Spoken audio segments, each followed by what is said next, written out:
Welcome back. The final couple of weeks of Parliament before this election year ends sees the government trying to wrest back control of the narrative after their debacle on education funding.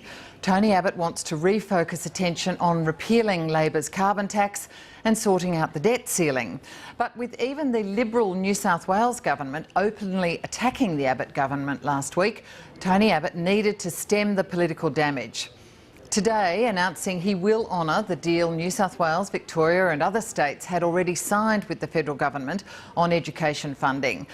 The past few weeks have been unsteady for Tony Abbott's government, from the deterioration of relations with Indonesia over spying allegations to the education row and the Treasurer blocking the GrainCorp takeover in a move that shocked the market and perhaps said Australia was not really open for business. So can the government regain the agenda to win support in the Senate to pass its legislation to repeal the carbon price? Well, joining me to discuss all these issues is Labor MP Michael Danby and Steve Ciobo, the Parliamentary Secretary to the Treasurer, from our Parliament House studio. Gentlemen, welcome to you both. Steve Ciobo, if I could ask you first, was this education deal a massive backflip forced on the government to really stop the political damage? No, it certainly wasn't, Helen, and I think there's a few people getting a little bit excited about what's happened on the Labor side, but the reality is, let's look at what's transpired. We indicated prior to the election that we would match Labor dollar for dollar when it came to education funding. We discovered that one of the final acts of the former Education Minister, the former Labor Education Minister, none other than now the Leader of the Opposition, Bill Shorten, was to rip $1.2 billion out of education funding. Now, for me as a Queenslander, that would have meant that my local schools and Queensland schools, Western Australian schools, Northern Territory schools would have been $1.2 billion worse off. So what we did is that we said we would provide funding back to provide certainty for next year ahead of the meeting of education ministers. And then since that point, we've now reached an agreement with all states. So we have a truly national agreement that includes the states of Queensland, WA and of course the Northern Territory, so that now we're putting $2.8 billion of additional money on the table, more than Labor promised and more than any of the jurisdictions we're going to get, and that's being done under the coalition. All right, but Steve Ciobo, you'd have to admit, last week Christopher Pyne said there would only be a funding deal with some states who had signed legal agreements for just 1 year.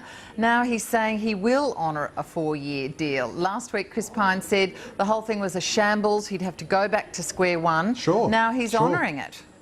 Well, again, Helen, I mean, you've got to look at what's happened.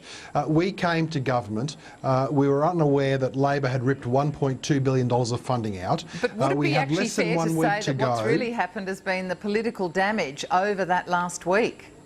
No, what's happened is that there was a $1.2 billion hole. We tried to provide certainty. The Education Minister, Christopher Pyne, tried to provide certainty by saying, OK, here's $230 million that we'll put on the table right here and now so we can look at the national agreement. And he did that before the Education Ministers' meeting. And then the Education Ministers met. We've been able, over the last 72 hours or thereabouts, to strike a truly national agreement, which Labor never had. And most importantly, the proof of the pudding is in the tasting. $2.8 billion of funding on the table, which is $1.2 billion more than they would have gotten under Labor. We're delivering that for all of Australia under a truly national agreement. So as far as I'm concerned, some of the horse trading, and look, people know horse trading takes place, some of the horse trading that's been going on, some of the games that have been played, that's the political stuff, that's gone. Focus on $2.8 billion of money. Before the election, Steve Ciobo, Tony Abbott said no school will be worse off. Then last week he tried to nuance that, I guess. He said he really meant the quantum of funding wouldn't change. And then yesterday he talked about not delivering on a promise that people wanted him to make. Can you understand how many in the community would think, you know, I'm confused, there's something dodgy going on? Sure, of course. Well, look, I don't think this is any different, Helen, to what often, unfortunately, happens around political debates in this country. But I think that, and this is the key point that I try to stress, there's a lot of horse trading. Different things are said by different jurisdictions. Labor's out there saying one thing, the coalition's saying another. But when you get down to the brass tacks, this is what we're dealing with. $2.8 billion under the coalition, a truly national agreement, and I contrast it with Labor's final position, the former Labor Education Minister Bill Shorten, who ripped $1.2 billion of funding out. So any way you cut it, Under the Coalition, $2.8 billion of funding. Under Labor, they would have been $1.2 billion worse off. All right, Michael Danby, Tony Abbott has now injected $1.2 billion extra. That's a good thing. Look, if the...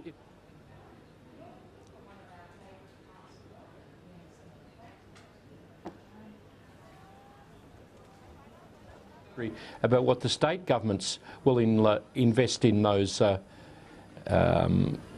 I'm getting a bit of feedback on this, unfortunately. Yes, Michael, I'm sorry. We did just miss the beginning of your answer. If you can, hopefully you're not getting the feedback. The $1.2 billion extra, that is a good thing the government's doing now. It is, except for the fact that there are no arrangements with... No, the feedback's happening again, but I'll keep going. The Northern Territory, Queensland and West Australia haven't put any final agreements on what they will put in to education too. So of course the states would have, and the children in those places would have been much better off if they would have signed the Labor agreements prior to the election. I think the general tenor of your questions was very perceptive though. The great cartoonist for the Murdoch tabloids, Mark Knight, has portrayed Christopher Pyne, the Education Minister, as a petulant private school prat over the last week, and I think that is well, I'm sorry, it's what the cartoonist has got the insight into the Australian people's mentality about that, Steve, and I think that political pressure is what has caused the back down by the government in this area. I think the outrage of Conservative premiers about the changed position of the coalition, of the new government, but we still haven't seen the bottom line of all of this because we don't know what the Northern Territory, Queensland and West Australia have agreed to put in themselves. You see, under Labor's arrangements, there would have been a forced public knowledge of what they were going to contribute. So that children in individual schools, particularly those schools that don't have the great opportunities that some of the private schools have, are still might be worse off, and because we don't know the details. All right, Steve Ciobo, will the new states that have signed up now, Queensland, WA, Northern Territory, will they get needs-based funding? Because Senator Erica Betts did say in the Senate today that some schools might be worse off. Look, the actual model that will be applied will be I think it's called the Student Resources model, the Student Resources Index or something like that. At the end of the day though, Helen, there is one inescapable reality. Labor, Michael, anybody from the Greens, they can say whatever they want to say. But the inescapable fact of the matter is this. There would be schools across Western Australia, Queensland and the Northern Territory that would be $1.2 billion worse off. Not some schools, every school in those states. Under the Coalition, every single school is getting all of the funding, $2.8 billion plus the $1.2 billion, I should say the $1.2 billion that Labor ripped out of the education system. So frankly, you know, I'm happy to have a little bit of white noise over the past week. People can read the tea leaves on that and say it means this, it means that. But the take-home message that I know that the parents around Australia get is this. $2.8 billion under us, under Labor, $1.2 billion ripped out. Steve Ciobo, on another issue, there's talk now of a deal with the Greens on the debt ceiling. What is the government's thinking about this? He did want to raise it. Is he now wanting to scrap it? Is this an admission that there will be no return to surplus anytime soon? No. What this is, Helen, is unfortunately the predicament that we find ourselves in because we've got a Labor Party that is playing just stupid political games around Australia's debt ceiling. And as a direct consequence of the games that Labor's playing, we as a government are desperately trying to provide stability, to provide certainty, to provide a clarity of direction when it comes to Australian financial markets. Now, I hear Labor members say repeatedly, oh, well, they just need to give us the mid-year economic fiscal outlook and then we'll know that, you know, it's all as we expect it to be and we'll allow the debt ceiling to go over $400 billion. But you know, Helen, what Labor never concedes, and what everybody knows, who's even had the most cursory look at the budget papers, is that under Labor, on their own figures, spending will hit $370 billion, I should say debt will hit $370 billion, and the Treasurer, the former Labor Treasurer himself, acknowledged that you need at least a $60 billion buffer. So on Labor's own own numbers, not coalition numbers, Labor numbers, it's 430 billion. So why is Labor being so intransient on this and saying, no, 400 billion is the limit, that's all there is to it? Why don't you keep trying to argue with them to get them to increase the debt limit? Why is the Treasurer now wanting to do a deal to scrap it completely? Because we're starting to run out of time, Helen. That's the reason why. We're at serious risk of now breaching Australia's current debt limit, because never forget, Helen, the current debt ceiling at the moment is 300 billion. And we're literally days, maybe a week or two away from breaching that $300 billion limit. Now, we need to have a solution to this. Labor's only solution that they've put on the table is to kick the can down the road. And the Shadow Treasurer said, oh, well, you know, we'll raise it to 400 billion and that will see you through December. Well, that's not good enough. That's not how the coalition's going to govern. So I'm happy to take every opportunity to say to Labor, stop playing games with this. You left a mountain of debt. Do the responsible thing. Let's deal with it once. Let's deal with it for all time, and then it's dealt with, and we can make good decisions for the governance of this nation. Helen, they said before the election that debt wasn't a problem and raising debt wasn't the way to handle it. It's interesting that they're so flexible that they're. Debt wasn't a problem. Steve, it's interesting that you're prepared to make an arrangement with the Greens, as you did to.